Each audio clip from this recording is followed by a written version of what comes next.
വടകരയിൽ വെച്ച് KPCC president Shafi പറമ്പലിനെ പാലക്കാട്ട് മത്സരിപ്പിക്കണം എന്നുള്ള ഡിമാൻഡുണ്ട് എന്ന് പറയുമ്പോൾ ഷാഫി ഞാൻ അങ്ങോട്ടില്ല എന്ന് പറയുന്നുമുണ്ട്.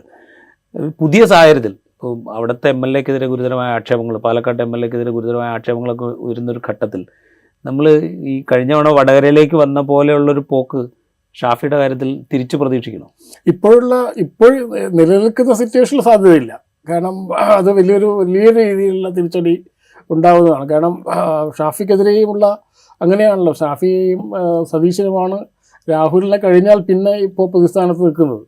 അപ്പോൾ ഈ ഒരു 6 മാസം കഴിഞ്ഞിട്ടാണ് തെരഞ്ഞെടുപ്പെങ്കിലും അങ്ങനെ ഒരു സ്ട്രാറ്റജി കോൺഗ്രസിൻ്റെ കാര്യത്തിൽ സ്ട്രാറ്റജി അപ്പോൾ മുരളീധരനെ മാറ്റി അല്ല, ഇതിനൊരു 5-6 മാസം സമയമുണ്ടല്ലോ. ഇപ്പോൾ ഈ ക്ലൈമറ്റ് മാറാനുള്ള സമയം അവിടെ ഉണ്ട്. അപ്പോൾ എനിക്ക് തോന്നുന്നു പാലക്കാട് ഷാഫി തിരിച്ചു പോകേണ്ട ആവശ്യമുണ്ടെന്ന് തോന്നുന്നില്ല. അറിയില്ല, അത് കോൺഗ്രസ് അവരാണ് തീരുമാനിക്കേണ്ടത്. പക്ഷേ എല്ലാറ്റിലും 2-3 പേര് മാത്രമാണ് ജയിക്കുന്ന ആളുകൾ എന്നുള്ളത് ഒരു വലിയൊരു പ്രശ്നമാണ്. കെ മുരളീധരനെ എത്ര സ്ഥലത്ത് അവർ പരീക്ഷിക്കുകയാണ് ചെയ്യുന്നത്.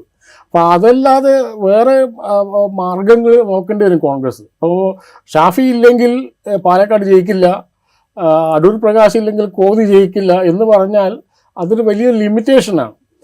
കാരണം പലരും അങ്ങോട്ടേക്ക് പോയത് മനസ്സില്ലാതെ പോയതാണ്. നമുക്കറിയാം, ഈ പാർലമെൻറ്റ് ഇലക്ഷനിൽ നിർബന്ധിച്ച് പലരും പോയതാണ്. അവർക്ക് എപ്പോഴും അവർ റിട്ടേൺ ടിക്കറ്റ് ബുക്ക് ചെയ്തിട്ടാണ് പറയാറുണ്ടല്ലോ. അപ്പോൾ അതൊരു പ്രശ്നമായി നമുക്ക് തോന്നുന്നുണ്ട്. ഈ ഒരു പുറമേ നിന്ന് നോക്കുമ്പോൾ നമുക്ക് തോന്നുകയാണെങ്കിൽ കോൺഗ്രസിൻ്റെ ഒരു രാഷ്ട്രീയ രീതി അനുസരിച്ചിട്ട് എന്ത് പരീക്ഷിക്കണം. കാരണം അത് വരെ സംബന്ധിച്ചോളം 5 വർഷം കൂടി പ്രതിപക്ഷത്തിരിക്കുക എന്ന് പറഞ്ഞാൽ ഒരു ആത്മഹത്യ. അത് തന്നെയാണ് എൻ്റെ പ്രധാനപ്പെട്ട ഒരു പോയിന്റ്. കാരണം ഇനി 5 വർഷം കൂടെ കോൺഗ്രസ് പ്രതിപക്ഷത്തിരിക്കേണ്ടി വരിക എന്ന് പറഞ്ഞു കഴിഞ്ഞാൽ അവരെ സംബന്ധിച്ച് അത് അവരുടെ സംഘടനാപരമായ അടിത്തറയെ തന്നെ ബാധിക്കുന്ന ഒരു വിഷയമായിട്ട് മാറും.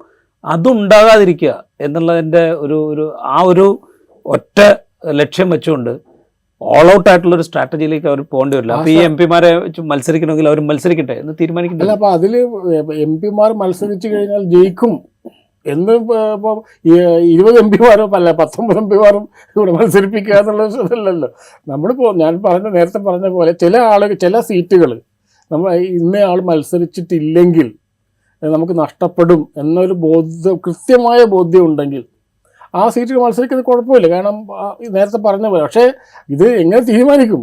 ഇത് ഈ MP-മാരെ മത്സരിപ്പിക്കുക എന്നുള്ളത് ഈ ഘടകത്തിൻ്റെ ഒരു ഘടകം മാത്രമാണ്. വേറെ ഒരുപാട് ഘടകങ്ങളുണ്ട് ഇവിടെ. അപ്പോൾ അതുകൊണ്ട് നമ്മൾ ഇത്രയും വളരെ സീരിയസ് ആയിട്ട് ഒരു ചർച്ചയായിട്ട് ഇതിനെ കാണേണ്ടതില്ല. MP-മാർ മത്സരിച്ചാൽ എന്തായാലും അധികാരത്തിൽ വരും എന്നുള്ളത് ഒരു വൺ ഓഫ് ദി എലിമെൻറ്റ്സ് നല്ല രീതിയിലല്ലാതെ അത് മാത്രമായിരിക്കും കോൺഗ്രസ് ശ്രമിക്കുന്നത് എന്ന് പറയാൻ വയ്യ.